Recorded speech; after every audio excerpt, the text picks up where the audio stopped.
Hey, what's up guys? So you want to cut through Perspex, right? This kind of stuff, this material right here. And obviously it's pretty prone to cracking if you want to drill through it and that sort of thing. So if you drill through it, you got to use one of these. It's called a stepper drill bit or stepper piece or whatever that is. So it has multiple different I guess sizes on the one bit. They come in a range of different kinds. Like you got your massive ones that have loads of them, and you just got to get the one that's ideal for you. I think it was like these three for like $7 or something like that from Bunnings, so it was pretty cheap.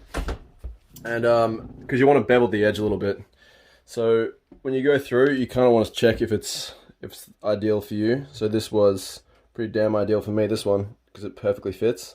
Sorry for the blurriness, it's not the greatest camera, it's been a bit cracked lately. And so you want to get through it, and then you want to just, like, for me it was that one, you want to just like enter the second one a little bit, just around the edges, just as you were to count, as you would be to like countersink things. So once you've done that, and it's all countersunk, it'll look like this, like slightly beveled edges, just a little bit. So that'll help prevent cracking and that sort of thing. And then another thing, if you have a metal screw going straight through, and then it deals with any kind of like pushing up and down, or even if you're not like perfectly screwed in there, it can still crack it, especially between these ones here. That's a big problem, I think, getting cracks between those. So what I've done, and originally I wasn't going to put this one in here, I was just going to have these two, but in time, like it's been, I don't know, like a year and a bit or so, and it's, as you can probably tell, it's a little bit bowed, especially when it's closed. You can notice like at the top, it's like a nice slim, slender gap. And then as you get lower down, it gets a bit bigger. So really it should be like that. Then it's perfect the whole way. So I'm just gonna put that next one in just to hold it right there. And what I did for this, I actually, I have an old diesel heater that was a piece of crap. So I got some fuel line. Fuel line is perfect for this sort of thing because it, like, I'll use this little piece that I prepared earlier. How do I do this? You know, hold at my knees. All right. It's like the screw just has to perfectly fit in there. It's pretty snug with fuel line for this specific screw. It's just the screws it came with. But yeah, it's perfectly snug in there. You can obviously get something that's not like even a bit snugger. You probably want to go tighter than looser. If it's super loose, then you might get a bit of movement inside the hole. But with this one, and because if it's like a little bit too snug, you can always like screw it into it to make it like, you know, a little bit tighter. So with this one, it pretty much perfectly fits in here without yeah, let me show you. Okay.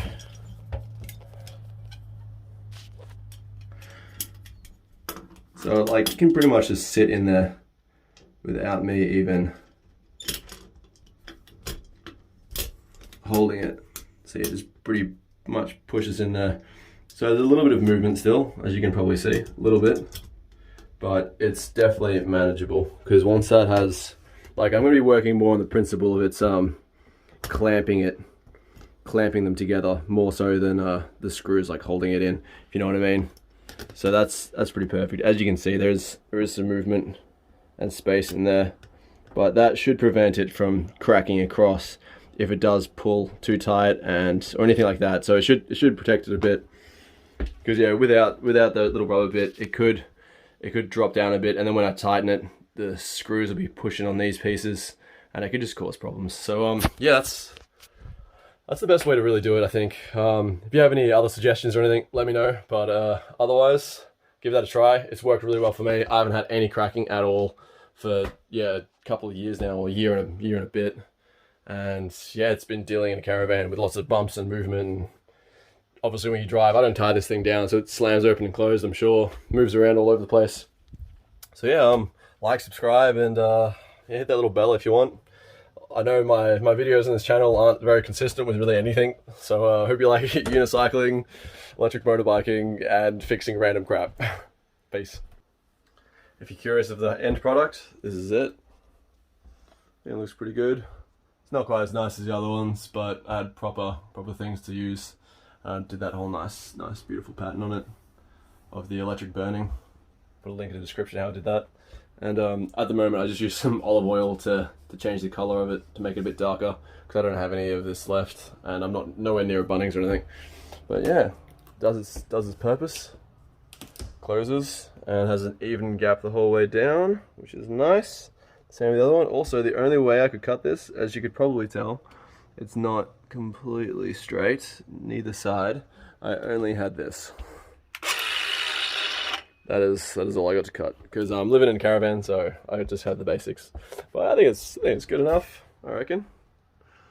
Compared to the other one, it's not quite as nice. This one's obviously nice and square, but good enough. And it serves its purpose. I can always redo it later. It's 4 screws.